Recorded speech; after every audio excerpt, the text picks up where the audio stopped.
Oh yeah, this is tied in to the pond that you go off there. So the water actually goes out all the way right in front of it.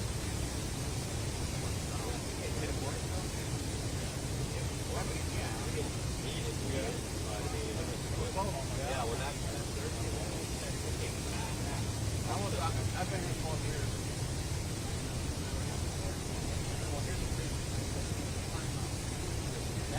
What? Yeah, well, yeah. Yeah, we're down there going.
Checked. I don't know. That's not really plugged in. I don't know. Okay. How do I put this?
This is a mic check. 1, 2, 3. 1, 2, 3.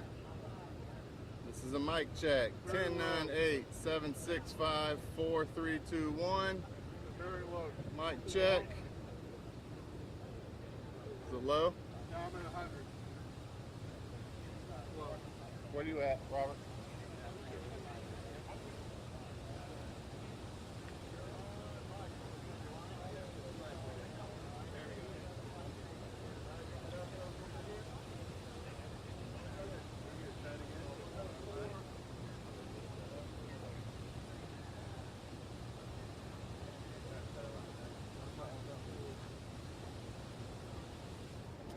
This is a mic check. 10, 9, 8, 7, 6, 5, 4, 3, 2, 1. Mic check. I'm all the way up at 100. All right.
Okay, that's a visual aid.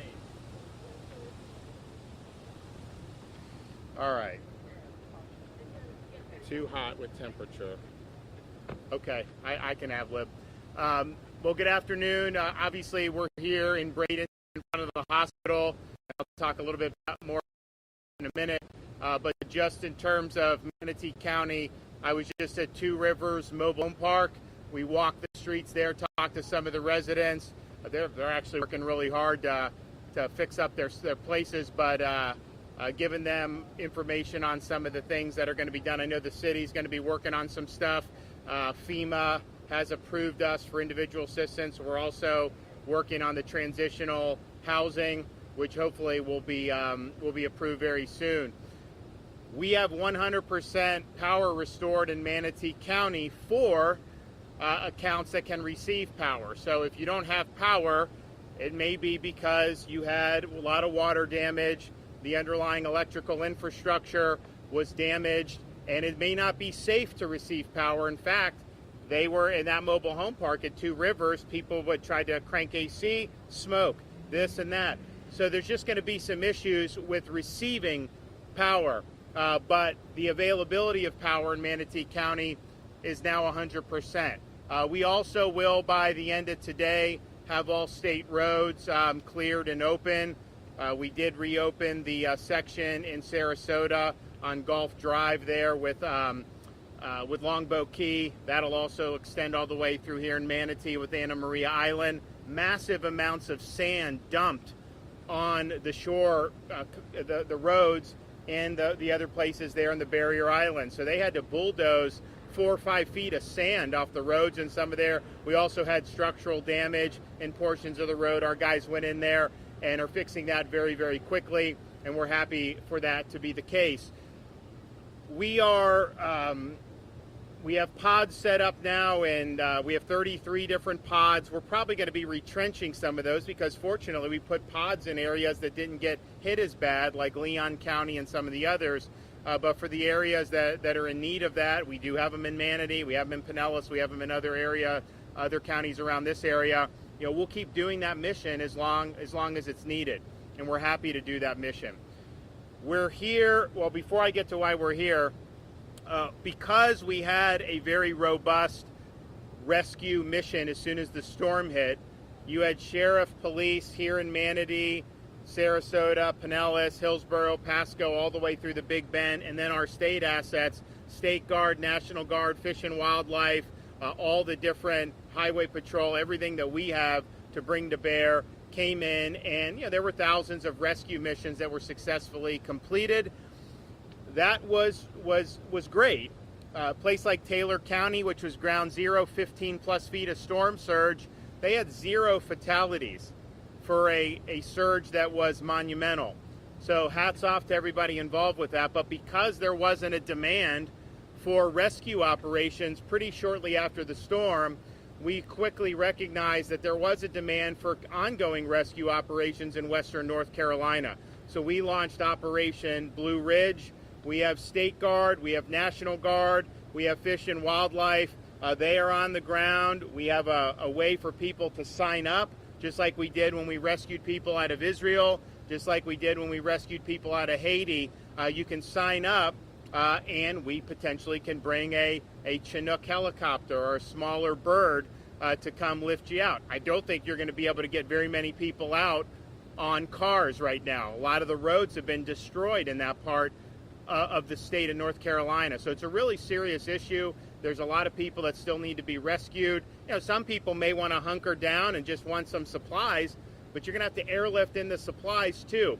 So that mission is ongoing. We're happy to be able to assist. I know a lot of Floridians have already signed up. I think a lot of people in Florida know, but if you don't, in the summertime, western North Carolina is like Florida North. I mean, you throw a dart anywhere, you're going to run into a Floridian. And a lot of them come home probably by the beginning of September. But as we're out here, this is scorching hot still. When you're up in those mountains, it's a lot cooler, and sometimes people stay. So I know there's some Floridians that have stayed. So we're conscious of that, and we want to be helpful for them to be able to bring them to safety. And it's just going to be like we did in Israel. We had Floridians sign up. We had the planes. If people from New Jersey or wherever wanted to get on the plane to leave Israel during the Hamas-Israel war, of course we're going to rescue them. So same thing that'll happen with North Carolina. We have some Floridians sign up. You go. If there's other residents, if they're North Carolinians, whoever, of course we're going to let you get on the helicopter and bring you to safety. So our folks are working there. We do got guys on the ground in that part of the state already helping. You know, when you land a helicopter, you got to have an LZ. You got to have a place to land it. The Chinooks are big. They can fit probably 40 packs to bring them to safety, but you got to have a place to land. So we're working through all that and very much want to be involved in that mission. And again, these are rescue assets that are not being used in Florida, partially because we had such a robust response immediately after the storm. Now we're here in Manatee at the hospital, partially to highlight that, you know, there are things we can do to help mitigate the effects of a major storm and weather event. And so we were saying days before the storm, we had all these flood protection devices, they call them Tiger Dams, that we wanted to deploy at the request of local communities. And so Manatee reached out to us about bringing some stuff here in areas that had been prone to flood. You look, there's nice water right there. I mean, it's a beautiful, beautiful view, but when you have surge, you're going to end up getting it here. So I think they requested it, and 3 hours later, it was here. And actually, they had to figure out exactly where they wanted it, and so they were able to put it up. But the result is, and you can see how they were stacking this, the result is where those Tiger Dams were placed around this hospital, there was not any water damage.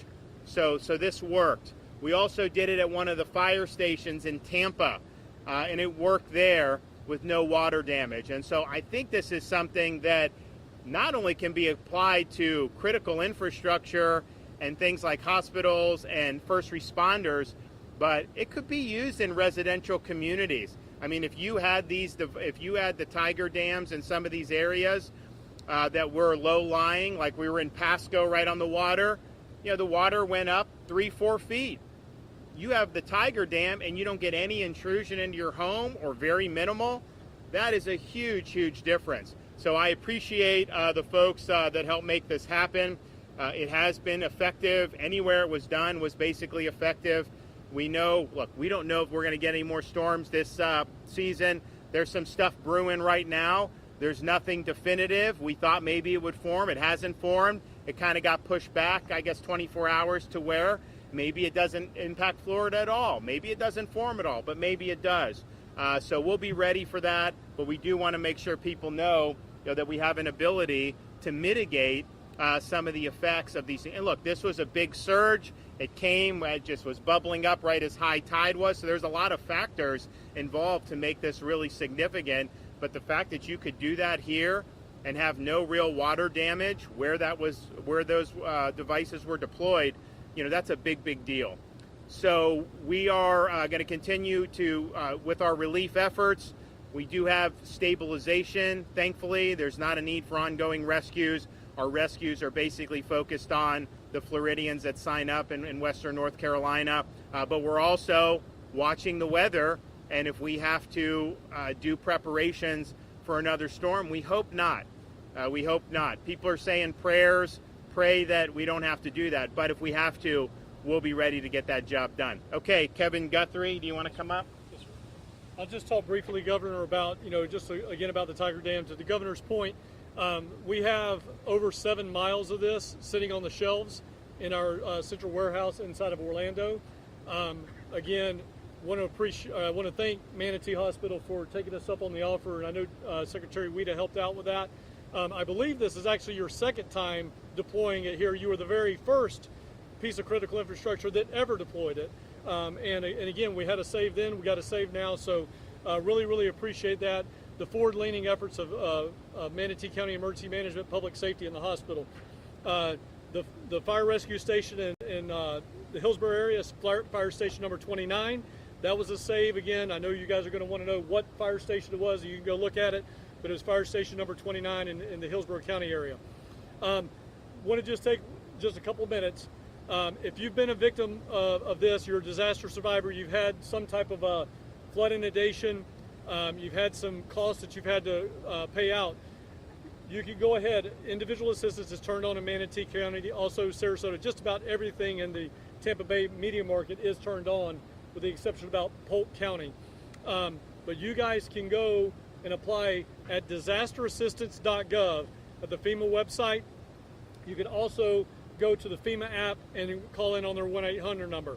The second thing is, if you're in need of temporary travel trailer to put on your property while you need some help with home repairs, Hope Florida. Go to the Hope Florida website, fill out the information there, and then that'll route over to the Florida Division of Emergency Management. We have over 1,700 travel trailers ready to go in the state right now and ready to do more if we should need to do that. So again, Governor, thank you for your leadership. Thank you for everything you're doing to help Floridians. You want to give an update? Okay. Well, we appreciate everyone's hard work. You know, there's a lot more that's going to be done. I know I talked to the mayor here. They're going to be meeting tomorrow about doing some stuff to maybe help some of the folks that had storm damage. Of course, we do have individual assistance with FEMA. We do think we're going to get the transitional housing approved. So if you have damage to your home and you have to muck and gut it, you can stay in a hotel and get reimbursed from that. That's a live option in a place like the Tampa Bay area because you got a lot of hotels. May not be as good of an option for people in Taylor County, which is more rural, and they just don't have a lot of hotel capacity there. That's why you have the travel trailer option where you can put that on your property. So we're really sensitive about the folks that are in this period of displacement, either because they have to rehab their home or potentially completely rebuild it. And so we're going to use the tools at our disposal to be able to provide relief for folks. Okay, with that, any questions? Governor, did you see the Citrus Bend story last night about Heritage Insurance and property payouts are way below what it takes to repair the home? I did not. You know, I have a history with 60 Minutes. I think, as you know, they did a smear piece on me that was debunked. It was really embarrassing for them. So I am very, very much not a fan of them and don't view them credible. However, I will say this: if you're talking about the adjusters that do the report, we now have protections in Florida law that you can't just disregard what the adjuster does. You actually have to have a clear, valid reason to be able to depart downward. That may not have been in place when Ian happened, but I know that particular company has faced fines in excess of 7 figures from the state of Florida. And look, you know, if they're identifying potential criminal activity, you know, we have a Department of Justice in this country, and you know, they focus a lot on their political enemies. Why not hold a wrongdoer accountable? So if that's the case, then they should do it. But we have, working with the legislature, provided, I think, the consumer protections that would address that particular issue of not following through on what the adjuster's claim is. Looking ahead, we've seen that we're hearing the potential storms turning. Seeing what has happened here with this storm and the previous storm, some of the things that we were not really expecting, what lessons or what advice or commentary do you have on that as things kind of keep changing? Because for every storm we keep getting surprises. Well, that's you know, Mother Nature. But what I would say is, look back on this storm, look at the preparations, look at the response from the people. The fact that you could have storm surge of this magnitude and have in Taylor County no fatalities, if you tell somebody there's 15 feet or more, you assume fatalities. So they worked hard. People in this region worked hard. I think a lot of the citizens were very responsive. So there was a lot of things that were done right. Here's a good lesson, though. Take steps to mitigate. Kevin and I were very much out front on this, saying take it. We did have some people take us up on the ability. But if you have things like hospitals, if you have things like police, fire, electrical substations, all those things, that's something that that you can protect. And honestly, that probably is something that could work for residential homes as well. You know, we may look to see, is there something we can do to provide some incentives for that? Because my sense would be, if you do something like that, you are probably not going to file a flood insurance claim if you don't have water damage in your house, and that will be good for it's not a state program, it's a national program. but maybe there should be some incentives for people to be able to do that. Now, that won't happen for this hurricane season, but maybe for next one. So I would just tell people, keep an eye on the weather, keep an eye on what's going on. I think there's some stuff off the coast of Africa as well. Who knows?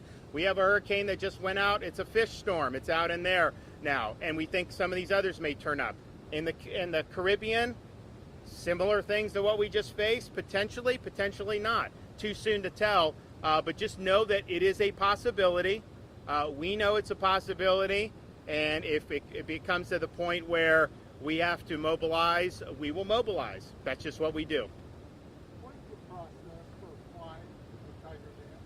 It's not really a process. I think if you have if a fire station just calls Kevin or calls Florida DEM and says, hey, we want one, we'll work to get it.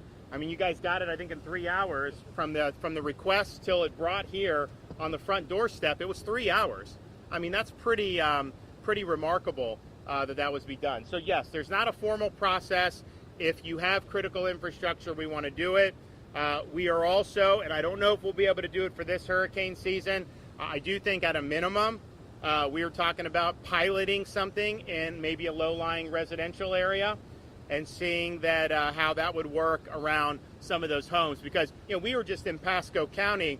I can tell you, if they had that, I don't think they would have had water damage in those homes. I don't know how much it would cost to outfit a house or put that in. Maybe it's cost prohibitive, although I kind of think it would be cost effective because you'd avoid so much more in damage. So these are things I think we're going to be thinking about, and if there's ways we can do, we do My Safe Florida Home. You make the hardening, you get a rebate, on the insurance, and that's fine.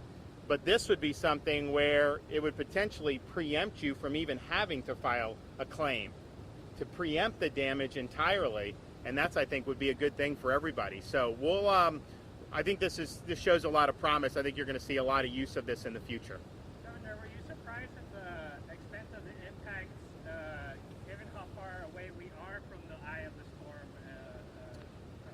Not completely, because if you look, the tide was rising as this storm was passing, and it was not a good set of circumstances. And it was a big storm.